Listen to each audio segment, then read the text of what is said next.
मालेगाव शहर व तालुक्यात झालेल्या गट स्थापनेच्या दिवशी पावसाने जोरदार आगमन करत परिसराला चांगलेच झोडपले। त्यामुळे शहरासह तालुक्यात सर्वत्र पाणी झाले असून शहरात गेल्या 24 तासात पडलेले 48.5 मिमी पावसाची नोंद झाली। मनमाड तालुक्यात मंगळवारी दिनांक 23 सप्टेंबर रोजी मध्यरात्रीपासून सुरू झालेल्या मुसळधार पावसामुळे शहराला पाणी पुरवठा करणारे वाघदर्डी धरण ओसंडून वाहू लागले। पहाटेपर्यंत पावसाचा जोर कायम राहिल्याने धरणाच्या पाणलोट क्षेत्रात भरपूर पाणी साचले आणि नवरात्रीच्या दुसऱ्याच माळेला मनमाडकरांना ही सुखद वार्ता मिळाली। जायखेडा येथील वाडी पिसोड शिवारातील शेतातून विहिरीमधील पाणी उपण्याच्या विद्युत मोटारीसह अन्य शेती उपयोगी साहित्य चोरट्यांनी चोरून नेल्याने खळबळ उडाली। या घटनेनंतर परिसरातील शेतकऱ्यांकडून तीव्र संताप व्यक्त होत आहे। मालेगाव तालुक्यातील चिखलओहळ येथील करमवीर नासा देशमुख विद्यालयातील इयत्ता 8वीची विद्यार्थिनी श्रावणी शांताराम जगताप हिने जिल्हास्तरीय बुद्धिबळ स्पर्धेत बाजी मारली। तिला विभागीय बुद्धिबळ स्पर्धेसाठी निवड करण्यात आली। सटाणा शहरातील नामपूर रोडवरील श्रीकृष्ण कॉलनी पारिजात नगर परिसरात पुन्हा एकदा चोरट्यांनी घरफोडीचा प्रयत्न केल्याची घटना घडली। माजी नगरसेवक किशोर कदम यांच्या बंगल्याच्या पाठीमागे असलेल्या जीवन निवृत्ती सोनवणे यांच्या रिकाम्या बंगल्यात 5 चोर घुसल्याचे निदर्शनास आले। चांदवड तालुक्यात राज्यातील धनगर समाजाला एसटी आरक्षण लागू व्हावे तसेच जालना येथील उपोषणकर्ते दीपक बराडे यांच्या उपोषणास पाठिंबा दर्शविणारे निवेदन धनगर समाजाच्या वतीने चांदवडचे तहसीलदार मंदार कुलकर्णी यांना देण्यात आले। येवला तालुक्यातील पूर्व भागात सोमवारी दिनांक 22 सप्टेंबर रोजी मध्यरात्री अचानक आलेल्या अतिवृष्टीमुळे शेतकऱ्यांचे पिकांचे मोठ्या प्रमाणात नुकसान झाले। ओझर टाउनशिप येथील मुंबई आग्रा राष्ट्रीय महामार्गावरील भारत पेट्रोल पंपासमोर सोमवारी दिनांक 22 रोजी पहाटे भीषण अपघात झाला। भरधाव कंटेनरने पिकअपला मागून जोरदार धडक दिल्याने झालेल्या अपघातात एकाचा मृत्यू झाला तर 6 जण गंभीर जखमी झाले। पांगरी येथील श्री संत हरिबाबा विद्यालयात करमवीर भाऊराव पाटील जयंती साजरी करण्यात आली। मुख्याध्यापक RC काकड, पर्यवेक्षक HD सातव यांच्या हस्ते प्रतिमा पूजन करण्यात आले। यावेळी मिरवणुकीचे आयोजन करण्यात आले होते। वणी व्यापारी बँकची 64वी वार्षिक सर्वसाधारण सभा किसनलाल बोरा स्कूलच्या सभागृहात पार पडली। अध्यक्षस्थानी महेंद्र बोरा होते। सभासदांना 12% लाभांश देण्याचे अध्यक्षांनी जाहीर केले। बँकेला मिळालेले पुरस्कार ही त्यांच्या चोख कामाची पावती असल्याचे प्रतिपादन प्राध्यापक RL पाटील यांनी केले।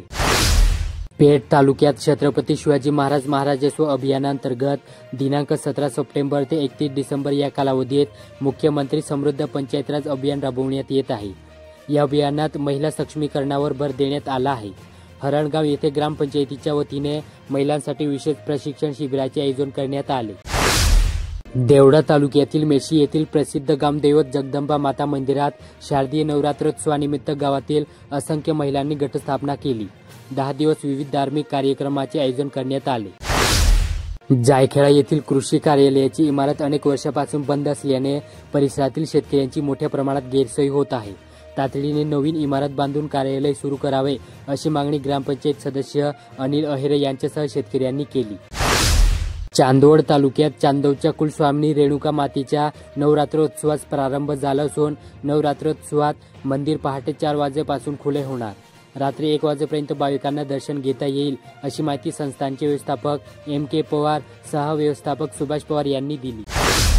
कळवण तालुक्याची अर्थवाहिनी असलेल्या कमको बँकच्या चेअरमॅन पदाची सूत्रे तब्बल 13 वर्षानंतर महिलेच्या हाती आली। चेअरमॅनपदी भारतीय संजय कोठावदे, व्हाईस चेअरमॅनपदी लक्ष्मण खेरनार तर जनसंपर्क संचालकपदी रंगनाथ देवघरे यांची संचालक मंडळाच्या विशेष सभेत बिनविरोध निवड झाली। नाशिक जिल्हा परिषदेच्या होऊ घातलेल्या निवडणुकीसाठी देवडा तालुक्यातील लोहणारे गटात यावेळी ही लढत रंगण्याची शक्यता आहे। नुकत्याच झालेल्या विधानसभा निवडणुकीत लोहणेर गटातील कल स्पष्ट झाला असला तरी यावेळी पडद्याआड सूत्रे हलवली जात असल्याने समीकरण बदलणार असल्याची चर्चा आहे। सिन्नर तालुक्यात स्वच्छता ही सेवा या पंधरवाडा उपक्रमांतर्गत SG पब्लिक स्कूल प्राथमिक मध्ये वृक्षारोपण करण्यात आले। दिनांक 17 सप्टेंबर ते 2 ऑक्टोबर कालावधीत स्वच्छता पंधरवाडा हा उपक्रम सुरू केला। जळगाव नेऊर येथे लाखो भाविकांचे श्रद्धास्थान असलेले येवला तालुक्यातील श्री महाकाली महालक्ष्मी महासरस्वती जगदंबा मातेच्या नवरात्रोत्सवाला प्रारंभ झाला असून कोपरगाव येथील संत जनार्दन स्वामी आश्रमाचे रमेश गिरी महाजन, मंत्री छगन भुजबळ यांच्या हस्ते घटस्थापना करण्यात आली। खडेगाव येथे यावर्षी 5 मे पासून सुरू झालेला पावसाळा अजूनही थांबायचे नाव घेत नसल्यामुळे द्राक्ष छाटणी हंगामही लांबत चाललेला आहे. त्यामुळे द्राक्ष उत्पादक शेतकऱ्यांच्या चिंता वाढली. ओझर टाउनशिप येथे नवरात्रोत्सवाच्या पार्श्वभूमीवर ओझर येथील ग्रामदैवत दुर्गादेवी मंदिर येथे सजावट करून विद्युत रोषणाई करण्यात आली. मंदिरासह परिसरात रंगरंगोटी करण्यात आल्याने वातावरण भक्तिमय झाले. चांदोरी येथे सिम्बॉल ऑफ नॉलेज व युवा परिवर्तन क्रांतीदीप सामाजिक संघटना यांच्या संयुक्त विद्यमाने संविधान जनजागृती प्रश्न मंजुषा स्पर्धेचे आयोजन करण्यात आले होते. त्यात मोठ्या गटात आरती कटुमे तर लहान गटात साई बनसाळे यांनी प्रथम क्रमांक मिळवला. ठाणगाव येथे पुंजांजी बोर विद्यालय व डॉक्टर अण्णासाहेब शिंदे महाविद्यालय येथे कर्मवीर भाऊराव पाटील यांच्या जयंतीनिमित्त अभिवादन करण्यात आले. या प्रसंगी मिरवणुकीचे आयोजन करण्यात आले होते. सिन्नर तालुक्यात महाराष्ट्र कृषी सौर वाहिनी योजनेअंतर्गत 1,50,00,000 रुपयांच्या निधीतून सिन्नर तालुक्यातील वावी वीज उपकेंद्रात 10 AMV क्षमतेचा पॉवर ट्रान्सफॉर्मर बसवण्यात आला. मुख्यमंत्री सौर कृषी वाहिनी योजनेअंतर्गत वावी उपकेंद्राशी संबंधित शेतीपंपांना दिवसा सकाळी 9 ते सायंकाळी 5 वेळेत वीज पुरवठा करण्याच्या उपक्रमाचे लोकार्पण समितींनी कोकाटे यांच्या हस्ते करण्यात आले. सिन्नर तालुक्यातील बोकणी ग्रामपंचायतीने गावाच्या सर्वांगीण विकासाच्या श्रेयाने ऐतिहासिक पाऊल टाकले. ग्रामपंचायतीने अधिकृत संकेतस्थळाचे लोकार्पण करत माहिती तंत्रज्ञानाच्या युगात नवा अध्याय सुरू केला. चांदवड तालुक्यात गेल्या 5 दिवसांपासून परतीच्या पावसाने तुफान कहर केला. मंगळवारी दिनांक 23 सप्टेंबर रोजी मध्यरात्री सुमारे 2 ते 2:30 वाजेच्या सुमारास मुसळधार पाऊस सुरू झाला.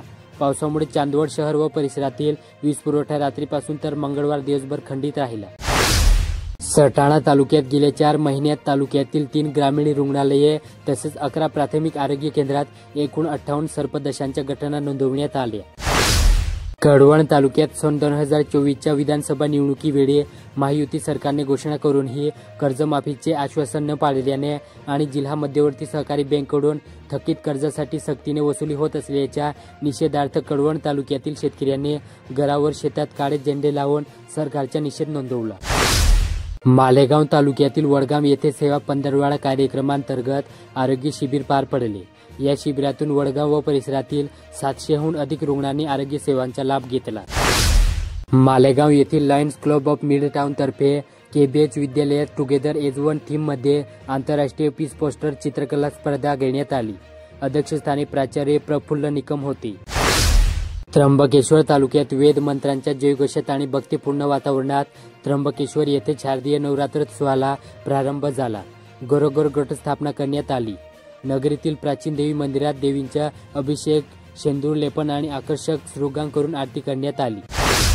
सिन्नर येथील गावाबाहेरच्या भगवती देवी मंदिरात यात्रोत्सवाला उत्साहात सुरुवात झाली. नवरात्रोत्सवाच्या पहिल्या दिवसापासून ते दुसऱ्यापर्यंत मंदिर भाविकांना दर्शनासाठी पहाटे 4 ते रात्री 12 वाजेपर्यंत असे तब्बल 20 तास खुले राहणार आहे. सिन्नर तालुक्यात नवभारत साक्षरता अभियानांतर्गत 6 केंद्रांतर्गत एकूण 13 परीक्षा केंद्रावर नवभारत साक्षरता परीक्षा आयोजित केली होती.